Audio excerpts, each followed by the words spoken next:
उत्तर प्रदेश की रायबरेली में राहुल गांधी ने मायावती की राजनीति पर सवाल उठाया। उन्होंने कहा कि अगर मायावती उनके साथ आती तो बीजेपी हार जाती। राहुल गांधी ने सवाल उठाया कि मायावती ठीक से चुनाव क्यों नहीं लड़ रही हैं। बता दें कि पहली बार है जब किसी बड़े कांग्रेसी नेता ने खुलकर मायावती को दिए गए प्रस्ताव का खुलासा किया है। साल 2024 के लोकसभा चुनाव में सपा कांग्रेस इंडिया गठबंधन के तहत चुनाव लड़े थे और अच्छी जीत हासिल की थी।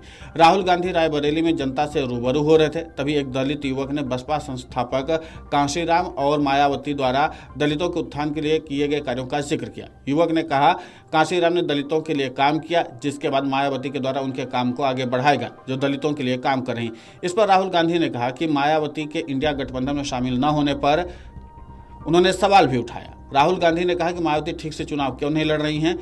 हमने उनसे साथ में आने को कहा था लेकिन वो नहीं आए। अगर तीनों साथ में आते तो बीजेपी हार जाती। इस पूरे घटनाक्रम को लेकर के राहुल गांधी ने और क्या कुछ कहा है, खुद सुनिए राहुल गांधी की जुबानी।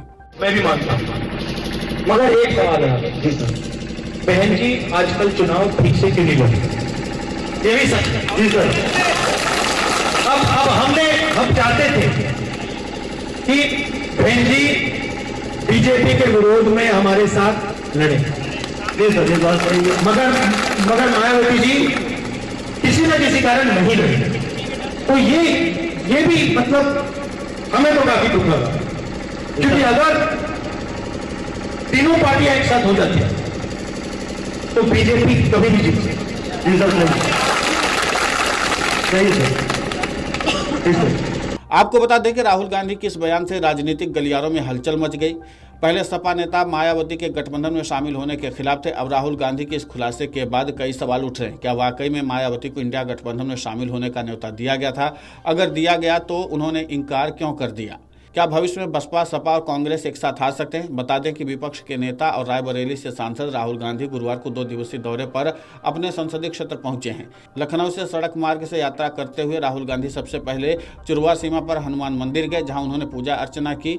मंदिर के पुजारी ने उनका स्वागत किया। मंदिर में कुछ समय बिताने के बाद बछरावा की ओर रवाना हो गए। बछरावा में गांधी ने पार्टी कार्यकर्ताओं की बैठक को संबोधित किया, जहाँ विधानसभा क्षेत्र के कांग्रेस पदाधिकारियों और कार्यकर्ताओं ने उनका माला पहनाकर स्वागत किया।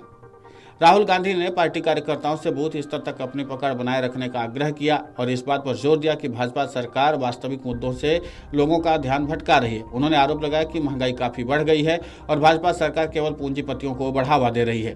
पार्टी कार्यकर्ताओं को संबोधित करने के बाद राहुल गांधी बरेली की ओर रवाना हो गए। इस बीच कुछ भाजपा कार्यकर्ताओं को नजरबंद कर दिया गया, जैसा कि पार्टी कार्यकर्ताओं ने दावा किया है। रायबरेली में देश के संविधान में दलितों का योगदान रेखांकित करते हुए लोकसभा में विपक्ष के नेता राहुल गांधी ने कहा कि डॉक्टर BR अम्बेडकर के पास सुविधाओं का अभाव था, फिर भी उन्होंने पूरी राजनीतिक व्यवस्था को हिलाकर रख दिया था। कांग्रेस नेता और रायबरेली के सांसद ने यहां बरगद चौराहा के पास मूल भारतीय छात्रावास के दलित छात्रों के एक समूह से बातचीत करते हुए ये बात कही। देश की 500 बड़ी फर्मों में शामिल कुछ शीर्ष निजी पूंजीपतियों का नाम लेते हुए उनमें से कितनी संपत्तियों के प्रमुख दलित हैं।